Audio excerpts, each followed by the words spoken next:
Salut les traders, je vais faire une lecture du prix sur EURUSD. On est le 25 février 2026. Aujourd'hui j'ai fait n'importe quoi, on va essayer de voir ce qu'on aurait pu faire de qualitatif. Alors, session asiatique à 6 heures. On est en 5 minutes. EURUSD. Alors, on est haussier, sorti de la session asiatique. Je vais voir un peu ce qu'il y a à gauche. Donc on a un espèce de gros orange. Ok. Je vois pas pourquoi ce niveau il a réagi. Il n'y a rien qui a été saisi à part ce niveau-là. Ok, donc on a ce niveau qui est saisi. Réaction.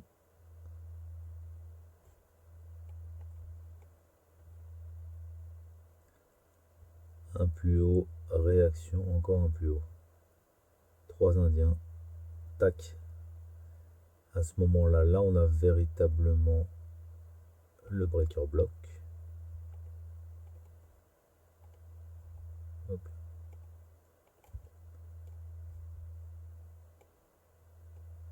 Donc là on a un renversement de la structure à ce moment-là.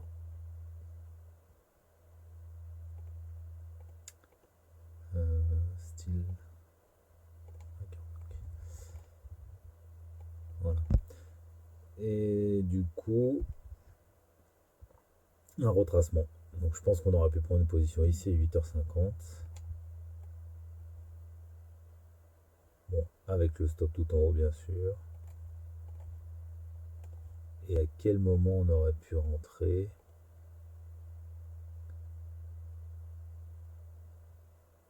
Moi, personnellement, je pense que j'aurais attendu cette bougie. Par exemple ici. Ça aurait fait un stop large, mais bon. Puis pourquoi pas viser le bas de la session asiatique? Ça aurait pu être un beau trade. Ouais.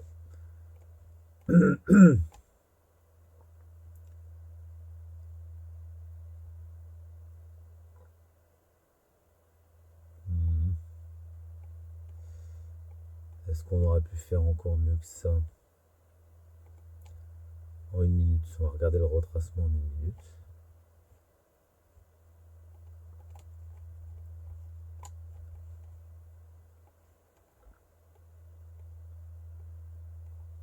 Donc le breaker est là.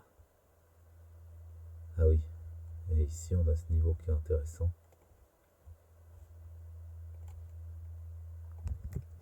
Ah oui, ça n'a pas traîné. Parfait. Ici et là, tout de suite on a le départ. Je suis persuadé qu'il y en a compris cette position.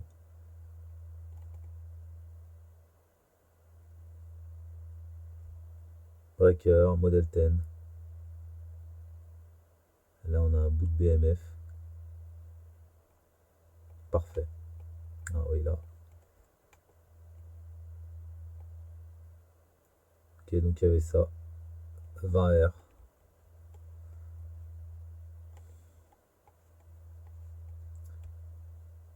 Super. Ensuite, la liquidité en bas à la session asiatique, ça a réagi à ces deux niveaux. Alors celui-là, je l'ai vu,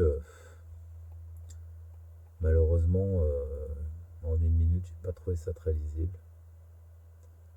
Ça a réagi une fois, petit retracement et c'est parti.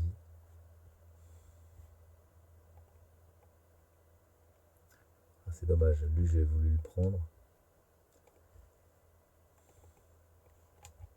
Donc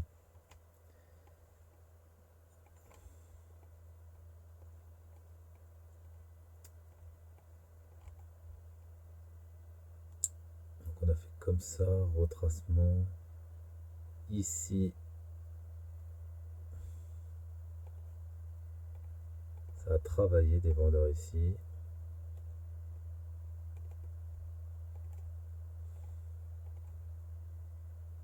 Retracement. Là, vraiment, je vois pas.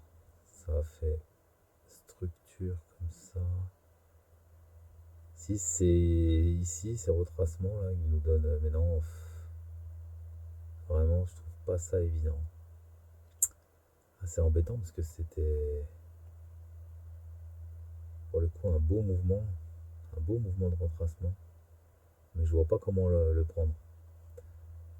Bon, le niveau était très intéressant, c'est pas pour rien que ça a réagi, mais le prendre comme ça directement. Première structure, en fait, moi je voulais le prendre ici, mais bon, ça n'y est pas allé. Qu'est-ce qu'on aurait pu faire d'autre? Une structure haussière, une structure baissière, une structure haussière. On a quand même une structure haussière et puis une plus grosse structure haussière, quoi. Retracement. Bon bah bref.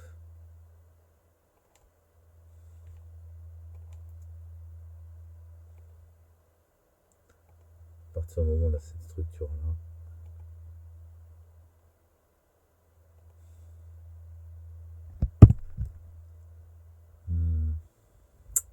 Ça embête, je sais pas comment je serais rentré. En tout cas, il n'y a pas de manipulation. La structure est belle, mais il n'y a pas de manipulation. Donc en fait, à part à mettre un stop large, je sais pas, peut-être comme ça. Ici, voire comme ça pour éviter une éventuelle mèche piégeuse. Ouais, on va dire ça. Je pense que c'est au mieux ce que j'aurais pu faire. Et alors moi, je pensais que c'était un retracement.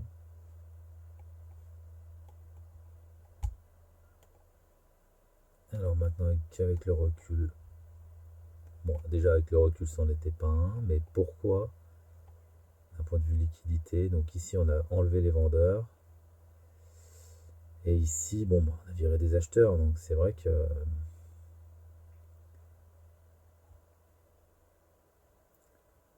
c'était pas très justifié d'un point de vue liquidité.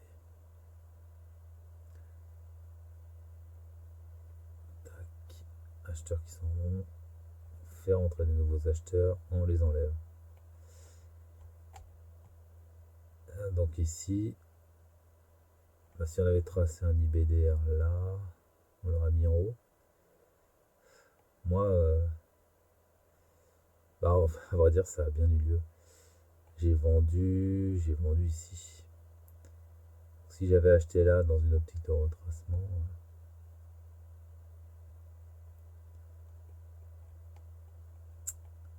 alors, tac, tac, tac.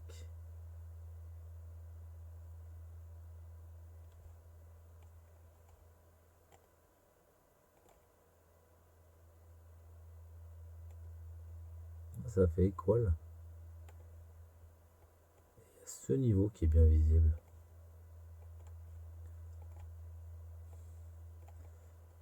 Bon, enfin, quoi qu'il en soit, on peut viser à peu près 4 R. Et vendre ici, bah, c'était surtout parce que c'était dans une grosse dynamique baissière.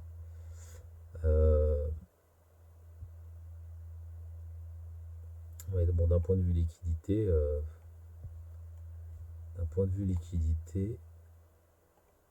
on a un order block ici avec des vendeurs présents, donc de la liquidité au-dessus une fois que le mouvement a été fait. Ça n'a même pas cassé.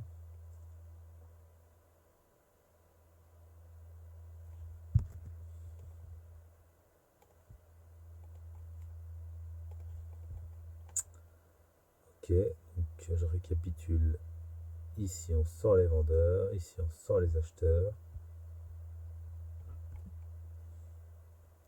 Sur les acheteurs, on a une réaction comme ça. On a des vendeurs qui réagissent. Donc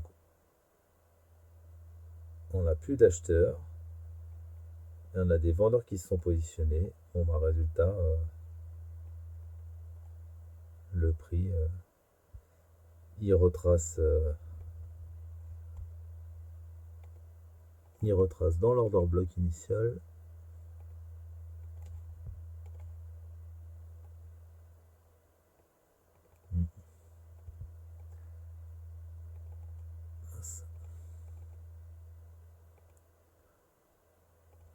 pour le coup, c'est assez précis. L'order block achat. Bah évidemment, on se protège dessous. Donc, on aurait pu mettre par exemple comme ça au milieu, dessous.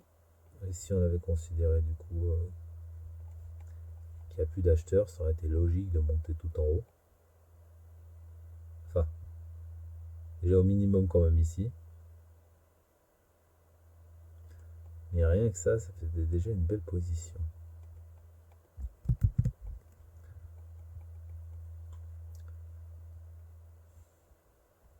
Je repense à ce que j'ai fait, je me dis que c'était pas logique. Je comprends même pas finalement pourquoi ça retracé ici. À part si une grosse zone avec des vendeurs là. Oui. Donc c'est ça, une zone de réaction vendeuse. Mais pas une prise de liquidité. Donc ça, on a deux prises de liquidité. Ensuite, c'est des zones dans des réactions, quoi. Des zones de réaction. Vendeuse ici, acheteuse ici.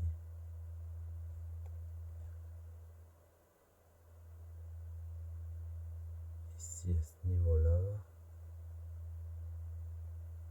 Ça s'est pas arrêté jusqu'à prendre là-haut. Ah oui, réaction à 16h. Ah, j'étais plutôt baissier, mais c'est vrai qu'en HTF, on était arrivé à un bottom, il y avait une très belle réaction dans le fond. Ça donnait quand même envie d'acheter avec du recul.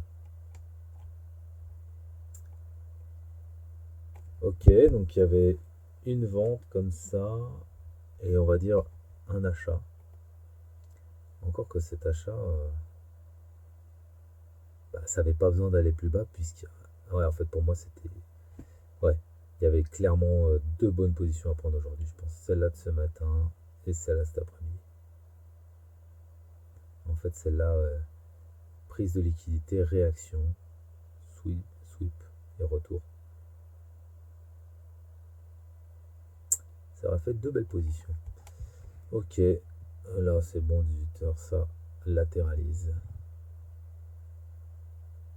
Qu'est-ce qu'on pourrait faire d'autre maintenant? Donc ici, on a des acheteurs, mais bon, ouais. Ici, on a des retours, on a des acheteurs. Donc on a de la liquidité acheteuse ici. Tac, tac, tac. Je vais en mettre ici et ici. Je vais mettre. Hop. Je me demande si je le mettrais pas tout en bas. Non, je pense que je peux le mettre là, mais ça revient à peu près au même. De toute façon, je pense pas que le prix irait entre les deux. Bon, je vais enlever les positions. Voilà. Voilà, on a une espèce de trendline. Non, on va pas mettre la trendline, on va juste mettre ça. Pour matérialiser les stops. La liquidité dessous. Voilà, il y a une structure là-haut principale qui a été cassée. Donc on est passé acheteur, on a viré des vendeurs. Et bah, on peut s'attendre à ce qu'il y ait des acheteurs dans cette zone-là, voire dans cette zone-là. Donc je pense que ce qui est intéressant, c'est de sortir les acheteurs et que le prix retourne à ce niveau-là.